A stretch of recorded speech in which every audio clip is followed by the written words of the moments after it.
Star wanted to go swing out at the grandparents' beach house because their beach house is just available, or pool house rather, is just available, whether or not they are or are not home because they spend a lot of time out of town, just experimenting in their adult lives and going to places like music festivals and going to timeshares and events and shit.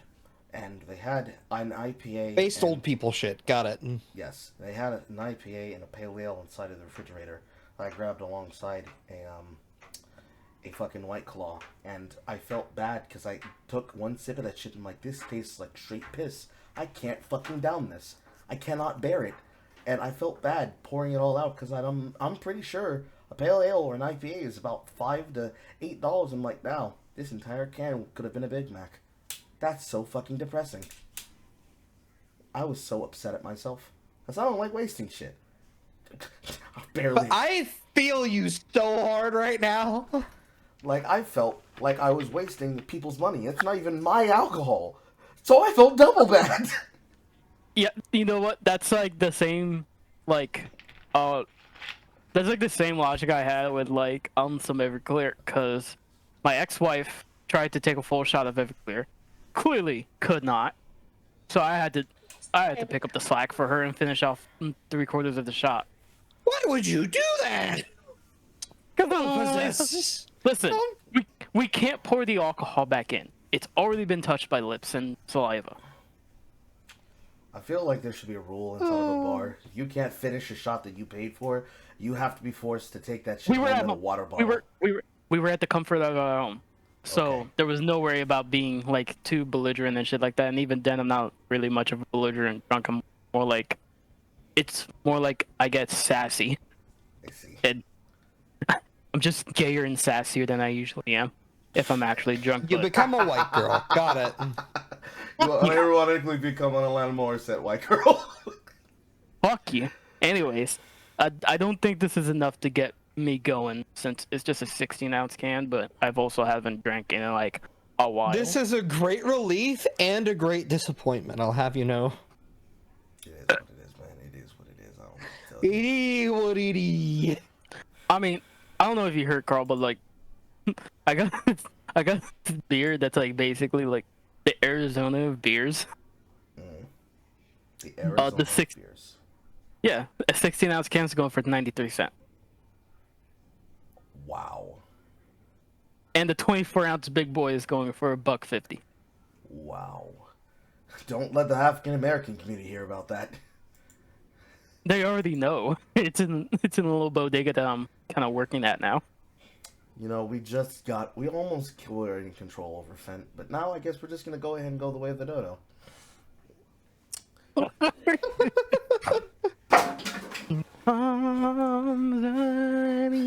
Angel. That bottle was the sound of society collapsing. Anyways. Fucking get in here. Okay, hold on. I have to contribute. Anyways, this is why I don't drink hard liquor very often, because I'll just be worse. Hey, I don't do it either because I'm scared of my family's history. I can't. The first time I ever got close to drunk was at a wedding, and it was by accident. Have I told you the wedding punch story? No, you have not told me the wedding punch. Oh, baby, okay. All right. Well, get your sweet ass in here, and then continue the story. And here we go. The soft Bellatra music in the game menu is perfect for this. Yeah. All right.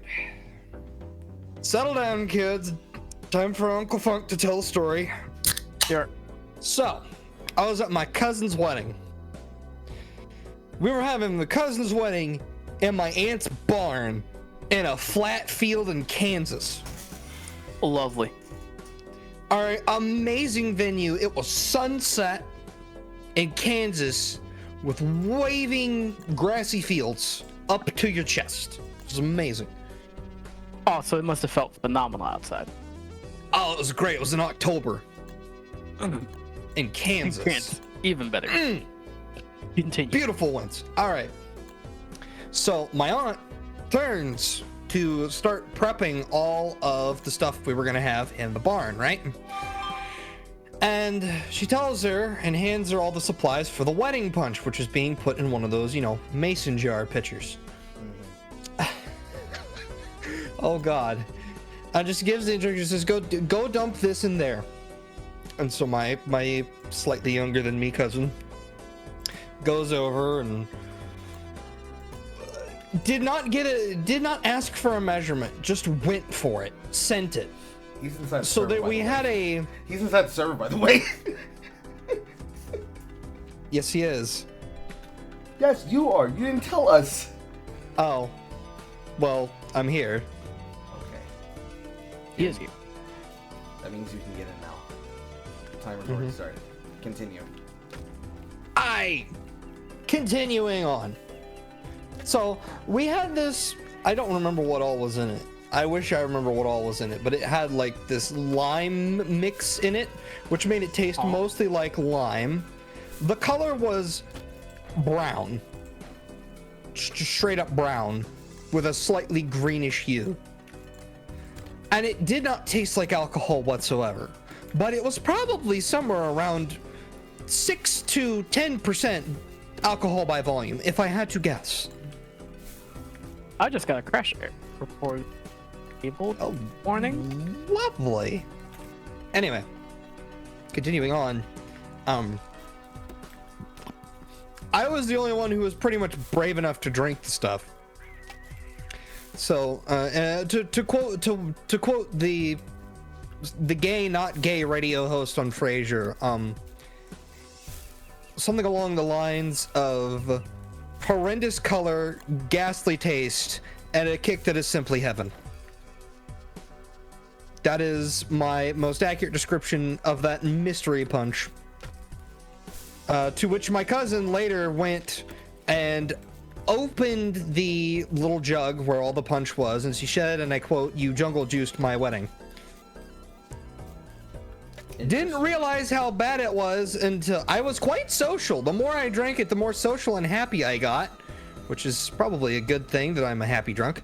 But I had trouble walking after a little while, and I realized, oh shit, I drank too much alcohol and my legs turned to jello.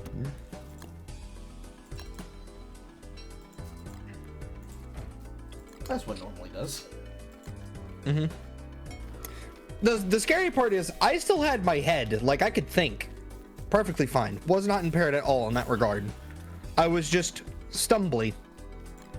Yeah, that sounds about right. Yeah, That is the drunkest I've ever gotten, and I will never be drunker. I never want to be drunker than that. That was not good, or at least not horrible, but really not good. Okay, cool. So there you go. There's the wedding story. Oh, also, Carl, there's even more interesting bits to the wedding story. So, want to guess the color of the child? It's time to see which of our stories are based. Was this story based? Yes. They had a game where you were guessing the color of the child? No. I'm saying, do you want to guess the color of the kid that was had and then the husband who subsequently was divorced? What, Mexican? No.